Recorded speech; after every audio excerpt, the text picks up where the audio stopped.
آج ہم ایک ایسی کہانی میں غوطہ لگانے والے ہیں جہاں انصاف کے سائے ایک بازار پر منڈلا رہے ہیں۔ یہ کہانی صرف ایک جرم کی نہیں بلکہ ہمت، ایک گہری سازش اور ضمیر کی ایک ایسی جنگ کی ہے جو سب کچھ بدل کر رکھ دے گی۔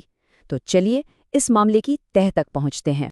اچھا تو کہانی شروع ہوتی ہے بازار میں ہوئے ایک معمولی سے جھگڑے سے، لیکن سوال یہ ہے کہ کیا یہ واقعی اتنا ہی سادہ تھا یا اس کے پیچھے کوئی بہت گہری سازش چھپی ہوئی تھی؟ یہی وہ سوال ہے جو پوری کہانی کا رخ موڑ دیتا ہے۔ تو کہانی کا پہلا حصہ ہے بازار کے سائے۔ بظاہر تو سب کچھ پرسکون لگ رہا ہے، لیکن ایک شخص ہے جسے اس خاموشی میں کچھ گڑبڑ لگ رہی ہے۔ یہ ہیں انسپیکٹر راشد، ایک تجربہ کار پولیس آفیسر۔ جب بازار میں ہنگامے کے بعد ایک عجیب سی غیر فطری خاموشی چھا جاتی ہے نا، تو ان کا دل نہیں مانتا۔ انہیں اپنے تجربے سے پتہ چل جاتا ہے کہ یہ امن نہیں، یہ تو خوف کی خاموشی ہے، اور یہ کسی بڑے طوفان کا اشارہ ہے۔ اور پھر اسی رات ان کا شک یقین میں بدل جاتا ہے۔ انہیں ایک خفیہ اطلاع ملتی ہے اور پتہ چلتا ہے کہ یہ کوئی عام جھگڑا تھا ہی نہیں، یہ تو غریب دکانداروں کو ڈرا دھمکا کر ان کی دکانیں ہتھیانے کی ایک پوری سوچی سمجھی سازش تھی۔ اور اس سب کے پیچھے ماسٹر مائنڈ کون تھا؟ ایک ہی نام، ملک فہیم، ایک ایسا با اثر آدمی جس کے لیے قانون کو توڑنا بائیں ہاتھ کا کھیل تھا۔ اب آتا ہے کہانی کا دوسرا حصہ، ایک غیر متوقع اتحادی۔ جب ایسا لگ رہا تھا کہ ملک فہیم اس بار بھی صاف بچ نکلے گا، تبھی کہانی میں ایک ایسا موڑ آتا ہے جس کی کسی کو توقع نہیں تھی۔ تو اب اس میدان میں دو اہم کردار سامنے آتے ہیں۔ ایک طرف ہے قانون کے محافظ انسپیکٹر راشد، اور دوسری طرف ہے انصاف کی ایک مضبوط آواز میڈم نیہا۔ ابھی ان کا اتحاد بنا تو نہیں ہے، لیکن منزل دونوں کی ایک ہی ہے۔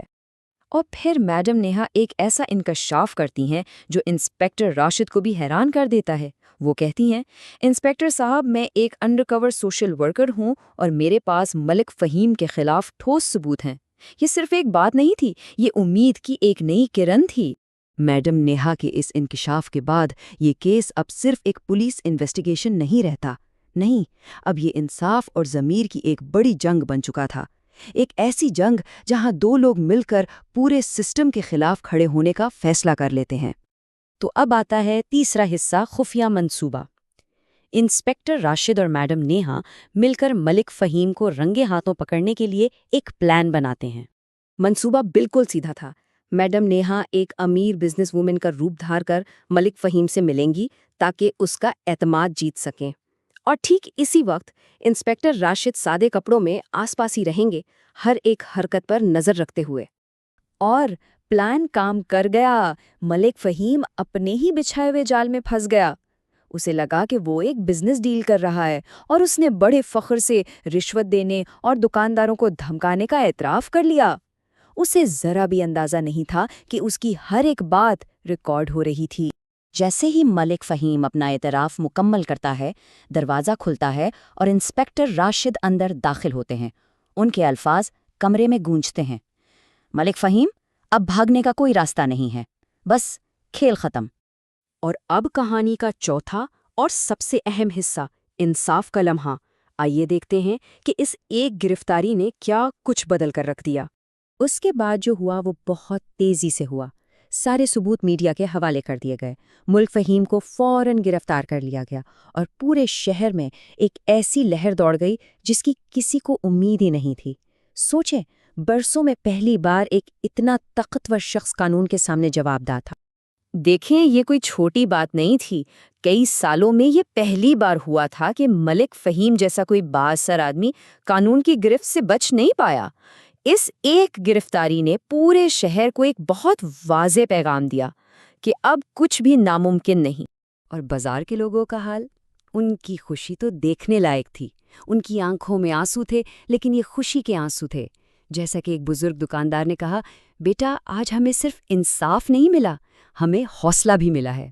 یہ جیت صرف ایک کیس کی نہیں تھی، یہ پوری کمیونٹی کی جیت تھی۔ اور اب ہم پہنچتے ہیں کہانی کے آخری حصے پر، ایک نئی صبح۔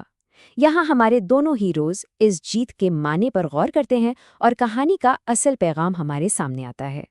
انسپیکٹر راشد میڈم نیہا کی طرف دیکھ کر بڑے احترام سے کہتے ہیں، آپ نے یہ ثابت کر دیا کہ انصاف کے لیے لڑنے کے لیے وردی کی ضرورت نہیں ہوتی۔ یہ ایک پولیس آفیسر کا احتراف تھا، ایک عام شہری کی ہمت کے لیے۔ اس پر میڈم نیہا مسکرا کر جواب دیتی ہیں، اور آپ نے یہ ثابت کر دیا کہ اگر پولیس ایماندار ہونا تو پھر کوئی بھی مجرم طاقتور نہیں رہتا۔ یہ اس بات کا ثبوت تھا کہ جب ادارے اور عوام ایک ہو جائیں تو ناانصافی کی دیواریں گر جاتی ہیں۔